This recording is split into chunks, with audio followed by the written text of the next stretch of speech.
Central ಜೈಲಿನಲ್ಲಿ D ಬಾಸ್ಗೆ ಮತ್ತೆ back pain ಸಮಸ್ಯೆ ಉಂಟಾಗಿದೆ. ನಟ ದರ್ಶನ್ಗೆ ಬಿಡದೆ ಕಾಡ್ತಾ ಇದೆ ಈ ಒಂದು ಬೆನ್ನು ನೋವಿನ ಸಮಸ್ಯೆ. ಈ ಹಿಂದೆ ಕೂಡ ಇವರಿಗೆ ಬೆನ್ನು ನೋವು ಕಾಣಿಸ್ಕೊಂಡಿತ್ತು. ಈಗ ಮತ್ತೆ ಬೆನ್ನು ನೋವಿನ ಒಂದು ಸಮಸ್ಯೆ ಎದುರಾಗಿರುವಂಥದ್ದು.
ಜೈಲಲ್ಲಿರುವಂತಹ ನಟ ದರ್ಶನ್, ಆರೋಪಿ ದರ್ಶನ್ಗೆ ಈಗ ಮತ್ತೆ ಬೆನ್ನು ನೋವಿನ ಸಮಸ್ಯೆ ಕಾಡ್ತಾ ಇದೆ. ಬ್ಯಾಕ್ ಪೇನ್ ಸಮಸ್ಯೆ ಜಾಸ್ತಿ ಆಗಿದೆ ಅಂತೆ.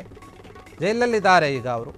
ಈ ಹಿಂದೆ ಕೂಡ ಅವರಿಗೆ ಬೆನ್ನು ನೋವು ಕಾಣಿಸ್ಕೊಂಡಿತ್ತು. ಸೆಂಟ್ರಲ್ ಜೈಲಲ್ಲಿರುವಂತಹ ಒಂದು ದರ್ಶನ್ಗೆ ಮತ್ತೆ ಈಗ ಈ ಒಂದು ಬೆನ್ನು ನೋವು ಮತ್ತೆ ಕಾಣಿಸ್ಕೊಳ್ತಾ ಇದೆ. ಪದೇ ಪದೇ ಬರ್ತಾ ಇದೆ. ಬೆನ್ನು ನೋವಿನಿಂದ ಪರಪ್ಪನ ಅಗ್ರಹಾರ ಜೈಲಲ್ಲಿ ದರ್ಶನ್ ಈಗ ನರಳಾಡ್ತಾ ಇದ್ದಾರೆ. ನನಗೆ ಆಗ್ತಾ ಇಲ್ಲ ಅಂತ ಹೇಳಿ ಚಿಕಿತ್ಸೆ ಒಂದು ಹೆಸರಿನಲ್ಲಿ ಮತ್ತೆ ಕೋರ್ಟ್ನ ಒಂದು ಬಾಗಿಲನ್ನು ತಟ್ತಾರಾ ದರ್ಶನ್ ಎನ್ನುವಂತಹ ಪ್ರಶ್ನೆ ಇದೆ. ಯಾಕಂದ್ರೆ ಬೆನ್ನು ನೋವು ಸಮಸ್ಯೆ ನನಗೆ ಮೊದಲಿಂದ ಕೂಡ ಇದೆ ಅಂತ ಹೇಳಿಕೊಂಡಿದ್ರು.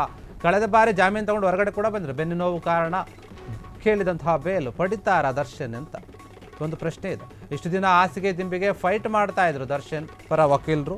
ದರ್ಶನ್ ಅವರು ಕೂಡ ಕೇಳಿದ್ರು, ದರ್ಶನ್ಗೆ ವರವಾಗುತ್ತಾ ಈ ಒಂದು ಬೆನ್ನು ನೋವಿನ ಸಮಸ್ಯೆ ಎನ್ನುವಂತಹ ಪ್ರಶ್ನೆ ಇದೆ. ಯಾಕಂದರೆ ಇದೇ ಒಂದು ವರವಾಗಿತ್ತು ಕಳೆದ ಬಾರಿ ಬೆನ್ನು ನೋವಿನಿಂದ ಕೂಡ ಬೇಲ್ ಪಡೆದಿದ್ರು, ಹೊರಗಡೆ ಬಂದಿದ್ರು, ಓಡಾಡ್ತಾ ಇದ್ರು, ಶೂಟಿಂಗು ಹೋಗಿದ್ರು. ಇದೀಗ ಮತ್ತೆ ಜೈಲಿನಲ್ಲಿ ಬೆನ್ನು ನೋವಿನಿಂದ ದರ್ಶನ್ ವಿಲ ಅಂತ ಒದ್ದಾಡ್ತಾ ಇದ್ದಾರೆ. ನನಗೆ ಆಗ್ತಾ ಇಲ್ಲ ಅಂತ ಬ್ಯಾಕ್ ಪೇನ್ ಬಗ್ಗೆ ಜೈಲಾಧಿಕಾರಿಗಳಿಗೆ ತಿಳಿಸಿದ್ದಾರೆ ಕೊಲೆ ಆರೋಪಿ ದರ್ಶನ್.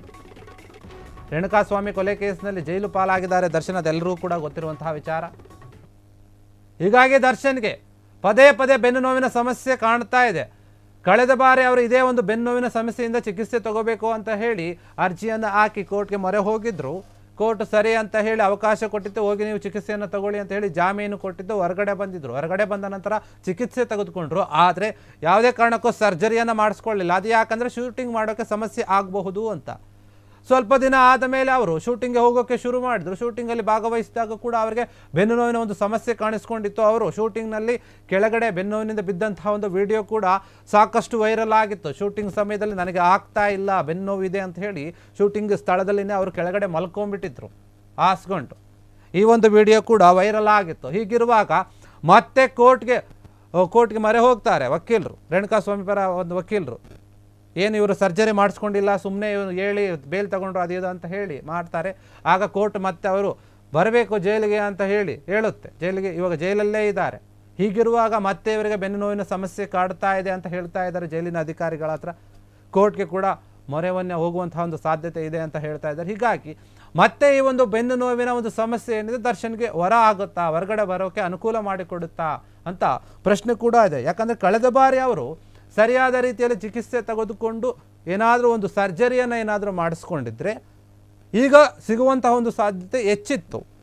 ಆಗ ಅವರು ಏನು ಸರ್ಜರಿ ಮಾಡಿಸ್ಕೊಳ್ಳ ಅದಕ್ಕೋಸ್ಕರ ಕೋರ್ಟ್ ಓಕೆ ಇವರು ಸರ್ಜರಿನೇ ಮಾಡಿಸ್ಕೊಳ್ಳಿಲ್ಲ, ಸುಮ್ಮನೆ ಹೇಳಿ ಹೋಗಿದ್ದಾರೆ ಅನ್ನೋ ರೀತಿಯಲ್ಲಿ ತೆಗೆದುಕೊಳ್ತು ಅಂತ ಅನಿಸುತ್ತೆ. ಹೀಗಾಗಿ ಮತ್ತೆ ಅವರು ಜೈಲಿಗೆ ಹೋಗುವಂತಹ ಒಂದು ಸಮಯ ಬಂತು. ಜೈಲಲ್ಲಿ ಇದ್ದಾರೆ ಈಗ ಕೂಡ. ಹಾಸಿಗೆ ದಿಂಬು ಕೇಳಿ ಒಂದು ಬೇಡಿಕೆಯನ್ನು ಇಟ್ಟಿದ್ರು. ಕೆಲವೊಂದು ಚಿಕ್ಕ ಚಿಕ್ಕ ವಸ್ತುಗಳಿಗೂ ಕೂಡ ಬೇಡಿಕೊಳ್ಳುವಂಥ ಒಂದು ಪರಿಸ್ಥಿತಿಗೆ ಬಂದುಬಿಟ್ರು. ಹೀಗಿರುವಾಗಲೇ ಈಗ ಮತ್ತೆ ಬೆನ್ನು ನೋವಿನ ಸಮಸ್ಯೆ ಕಾಡ್ತಾ ಇದೆಯಂತೆ. ಬೆನ್ನು ನೋವು ಏನಾದರೂ ಜಾಸ್ತಿ ಆದರೆ ಏನು ಮಾಡ್ತಾರೆ? ಅಲ್ಲೇ ಜೈಲಿನಲ್ಲೇ ಇರಿಸಿ ಅಥವಾ ಚಿಕಿತ್ಸೆಯನ್ನು ಕೊಡುತ್ತಾರಾ ಅಥವಾ ಹೊರಗಡೆ ಮತ್ತೆ ಕೊಡೋಕ್ಕೆ ಅವಕಾಶವನ್ನು ಬರುತ್ತಾ ಅವರಿಗೆ ಗೊತ್ತಿಲ್ಲ. ಆದರೆ ಕೆಲವೊಂದು ಮಾಹಿತಿ ಪ್ರಕಾರ ಈಗ ಸದ್ಯ ಅವ್ರಿಗೆ ಬೆನ್ನು ನೋವು ಅಂತ ಹೇಳಿಕೊಂಡಾಗ ಅಲ್ಲೇ ಜೈಲಿಗೆ ಬಂದು ವೈದ್ಯರು ಬಂದು ಚಿಕಿತ್ಸೆ ಕೊಡ್ತಾರೆ ಅಂತ ಹೇಳಿದ್ರು. ಈಗ ಇನ್ನೂ ಕೂಡ ಜಾಸ್ತಿ ಆಗ್ತಾ ಇದೆ, ಕಡಿಮೆ ಆಗ್ತಾ ಇಲ್ಲ ಅಂತ ದರ್ಶನ್ ಅವರು ಹೋಗಿದ್ದಾರಂತೆ. ನನಗೆ ತುಂಬ ಬೆನ್ನು ನೋವಿನ ಒಂದು ಪ್ರಾಬ್ಲಮ್ ಇದೆ, ನೋಡಿ ನನ್ನ ಹೊರಗಡೆ ಬಿಡಿ ಅನ್ನೋಂಥ ರೀತಿಯಲ್ಲಿ ಕೋರ್ಟ್ನ ಮೊರೆ ಹೋದರೆ ಕೋರ್ಟ್ ಮತ್ತೆ ಏನು ಹೇಳುತ್ತೆ ಅನ್ನೋದನ್ನು ಕಾದು ನೋಡಬೇಕು. ಕ್ಷಣ ಕ್ಷಣದ ಸುದ್ದಿಗಳಿಗಾಗಿ ಫ್ರೀಡಂ ಟಿವಿ ಸಬ್ಸ್ಕ್ರೈಬ್ ಮಾಡಿ, ಲೈಕ್ ಮಾಡಿ ಹಾಗೂ ಫಾಲೋ ಮಾಡಿ. ಹೊಸ ಸುದ್ದಿಗಳ ನೋಟಿಫಿಕೇಶನ್ಗಾಗಿ ಬೆಲ್ ಐಕಾನ್ ಮೇಲೆ ಕ್ಲಿಕ್ ಮಾಡಿ.